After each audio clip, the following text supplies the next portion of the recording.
대기업 시청자 그리고 동일산업 주주 여러분들 반갑습니다. 우리 동일산업을 분석해서 여러분들에게 정보 제공드리고 있는 담당자 이진욱입니다.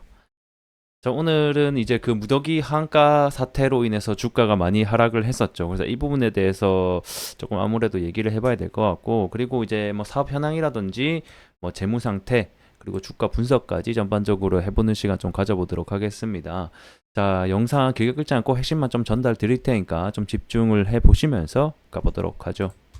자, 차트 먼저 보도록 하겠습니다. 다들 아시다시피 이게 주가가 사실 원래 가치 대비 좀 말도 안 되게 오르고 그 다음에 이제 이렇게 주가가 좀 크게 하락을 했었는데, 이때 전에 SG 이제 무더기 하한가 사태가 한 번 있었죠. 그게 이제 어, 종목들이 여러 가지가 있었는데 뭐 선광 이런 애들 있죠. 그리고 대성홀딩스, 그다음에 뭐 삼천리, 그다음에 뭐 다우데이터 이런 애들이 있었어요. 이런 애들이 이미 4월 달에 엄청나게 다섯 종목, 여섯 종목이 한가를 갔었거든요.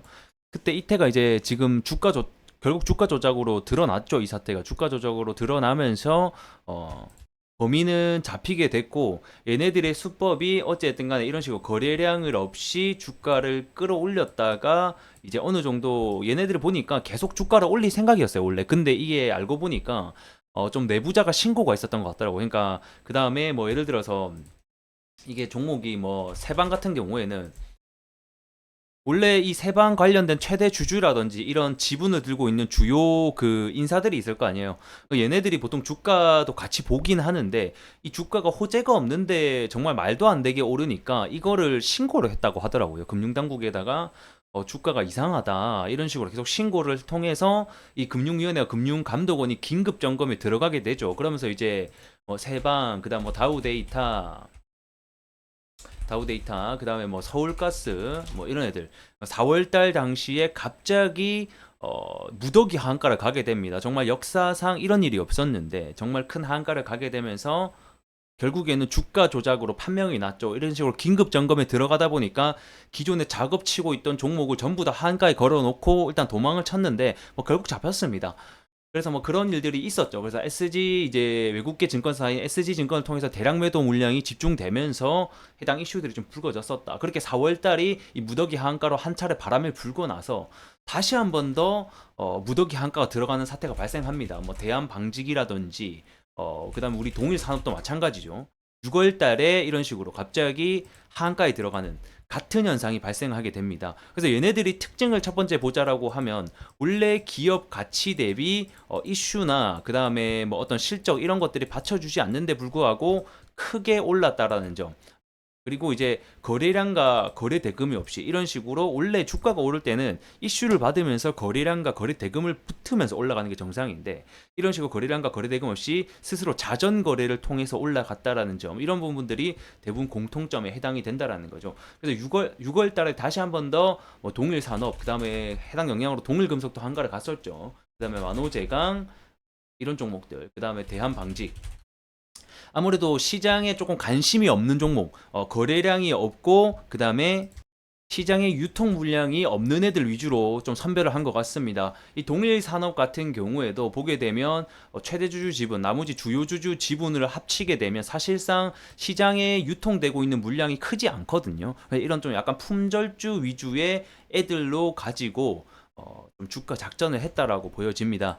그래서 동일 산업 같은 경우에도 약 3만 원, 4만 원대 원래 주가가 이렇게 앞전에 형성을 하고 있었는데 이게 거의 뭐 5배 이상 갔죠. 이슈와 실적 없이 이런 식으로 갔기 때문에 이렇게 금융 당국을 좀 피해서 이렇게 올라갈 수 있었던 이유는 아무래도 단기간에 올리는 게 아니라 2년 정도 기간에 아주 거래량 요건과 그 다음에 기간에 대한 요건을 좀 피하면서 올라갔기 때문에 금융당국의 눈을 좀 피할 수 있었다라는 점. 그리고 나서 금융위원회와 금융당국의 긴급 점검으로 인해서 급하게 주가를 좀 떨어뜨렸습니다. 그리고 나서 원래의 좀 주가대로 회복을 했다. 이렇게 좀 보시면 이해가 될 것 같고, 정말 이런 그 세력들 좀 처벌받아야 된다라고 개인적으로 좀 생각이 듭니다. 이런 식으로 주가가 이런 모양을 만들고 나면 누가 이렇게 이런 회사에 솔직히 얘기하면 투자하겠어요. 투자 심리 자체가 많이 악화가 된다.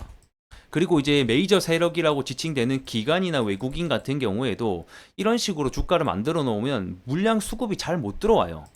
최근에 이 매매 동향 보세요. 거의 말라 있습니다. 말라 있어. 정말 개인들이 그러니까 위에서 사신 개인들만 진짜 죽어나는 거죠. 이런 거는 진짜. 얘네들도 왜 그러냐면 이 기관들도 종목을 매수하기 전에 컨펌을 받는단 말이에요. 그리고 얘네들의 종목을 매수할 수 있는 조건들이 몇 가지가 있어요. 뭐 시가총액이 얼마고 뭐 영업이익이 얼마 이상 찍혀야 되고 뭐 이런 부분들이 있기 때문에 이런 종목을 선택해서 그러니까 매수세가 들어오기가 힘들다. 이런 점 좀 알고 계셨으면 좋겠고 다음으로 얘네들의 사업 현황 좀 살펴보도록 하겠습니다. 최근에 지금 재무 상태가 지금 많이 안 좋거든요. 그래서 이렇게 철강 회사들은 전방 산업에 영향을 많이 받습니다. 전방 산업이라고 하면 이제 뭐 여러 가지가 될 수 있는데 대부분 철강에서 가장 영향을 많이 차지하는 게 이 건설업이 되겠고, 그다음에 철강 가격에 가장 영향을 많이 끼치는 게 이 중국의 영향이 되겠다. 최근에 중국 내수 경기가 조금 많이 안 좋죠. 많이 안 좋기 때문에 이런 영향을 받고 있고, 건설업 시장 고금리 때문에 많이 안 좋은 점, 이런 부분들이 대부분 좀 반영을 되고 있기 때문에 재무도 좀 안 좋아지고 있는 상황입니다. 그리고 이제 사업 현황을 보게 되면 이런 사업 부분이 본강을 통해서 비율이 53%, 자동차 부품과 너트 이런 부분들을 좀 만들고 있는 부분들이 보이고, 합금처를 통해서 뭐 탈산, 섬유제, 화학 상분에서 대한 비중 20% 이런 부분들을 차지하고 있다. 그래서 이 본강이라고 하게 되면 1차적으로 이 고철을 만드는, 그리고 이 주조 만드는 회사가 이제 고철에 이제 해당이 되고, 이 고철을 통해서 반제품인 블룸을 만듭니다. 빌렛이나 블룸을 통해서 이 반제품을 다시 한 번 더 재가공을 해서 본강을 만든다. 이 본강을 가지고 나머지 이 기기 설비나 자동차에 납품을 하게 된다라고 보시면 좋을 것 같고, 여기 동일 산업이 들어가 있죠, 해당 기업에. 그래서 이 고철 같은 경우에는 우리가 흔히 얘기하는 그 고철상들 보셨죠? 이런 고철상에 대한 고철 스크랩입니다. 이 고철 스크랩 가격이 아무래도 영향에 따라서 이 본강 가격도 영향을 미치기 때문에 이런 고철 스크랩 가격을 좀 함께 살펴보실 필요가 있다라는 겁니다. 이 고철 스크랩은 주로 전기료의 주 원료 제품이죠. 이런 부분들 확인해 보시면 좋을 것 같습니다. 그래서 재무 같은 경우에도 원래 영업이익이 그래도 좀 적자는 아니고 실적이 좀 꽤 나오던 회사였는데, 이번에 전방 산업에 대한 수요와 판가 가격 하락이죠. 그런 부분들 좀 겹치면서 전반적으로 하락이 나왔다, 이렇게 보시면 될 것 같습니다. 그래서 우선적으로는 우리가 이 건설 시장, 건설 사업이 좀 올라가면서 철강 수요와 함께 판가 가격이 이런 식으로 좀 올라가는지 여부를 좀 함께 체크를 해 보셨으면 좋겠고, 지금 차트 상으로는 사실상 심리가 많이 악화되어 있는 부분들이 있기 때문에 좀 기간이 걸릴 것 같아요. 제가 봤을 때 2년에서 3년 정도는 조금 회복을 해주는 좀 기간들이 필요하지 않나, 이렇게 보여집니다. 그 이후에 추가적인 뭐 테마나 그다음 다시 한 번 더 실적으로 올라갈 수 있는지에 대한 여부 함께 좀 살펴보시면 좋을 것 같습니다. 자, 오늘 영상 여기서 마무리하도록 하겠고, 저는 이제 또 동일 산업 관련해서 주가가 올라갈 때마다, 그리고 이슈가 있을 때마다 여러분들에게 투자 정보 제공할 수 있도록 하겠으니까 구독과 좋아요 부탁드리면서 다음 시간에 뵙도록 하겠습니다. 고맙습니다.